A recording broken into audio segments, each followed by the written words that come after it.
Appreciate the radar on the morning commute. Miku good looking out. Midwest is waking up. Gulf Coast is moving.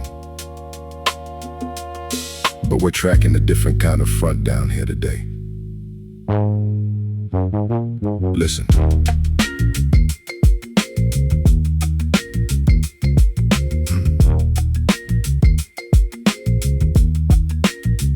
From Bukavu sweeping west to Kinshasa, the atmosphere shifts. It's not in the weather, it's in the whisper drift. Street vendors packing up early, eyeing the crowd. The quiet in the market is speaking entirely too loud. Ebola cases climbing, spreading through the wards. Real people, real panic, the kind the news ignores. The Democratic Republic, another outbreak strikes. While the global markets only care about the Cobalt spikes. It's a localized terror, a highly specific dread. While the rest of the world is sleeping comfortably in bed. Because the cameras don't pivot until the math gets heavy. They don't look at the continent until it's too late to steady.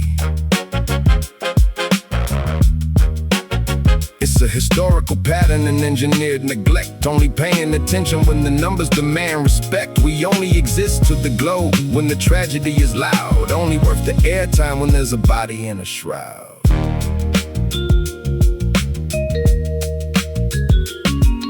The structural integrity of global empathy is flawed. Extracted for the minerals but otherwise ignored. They take the cobalt and the copper, the rawest of all. But when the sickness takes hold, suddenly they close the door. They calculate the threshold of acceptable loss, weighing black lives against the international cost. If this was Paris or London, the cure would be deployed. But it's Eastern DR Congo, so they leave it to the void. I felt that same cold math when the sirens lit my rear view. That silent realization that the system doesn't see. Because the cameras don't pivot until the math gets heavy. They don't look at the continent until it's too late to steady. It's a historical pattern and engineered neglect. Only paying attention when the numbers demand respect. We only exist to the globe when the tragedy is loud. Only worth the airtime when there's a body in a shroud. Listen.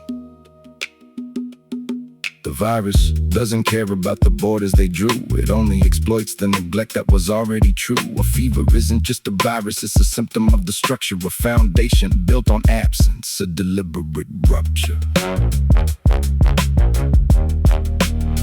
So Bukavu holds its breath, Kinshasa waits while the Geneva tables debate the closing of the gates. It shouldn't take a mountain of grief to buy an ounce of care. We demand the dignity of being seen while we are breathing the air. The resilience of the people is in the performance. It's the only baseline. We have to survive the ignorance, not just as a headline of ruin, not just a cautionary tale, but as people with the pulse when the global systems fail. The math is broken. The count gets higher. The lens finally focuses. Hold the line, Kinshasa. We see you.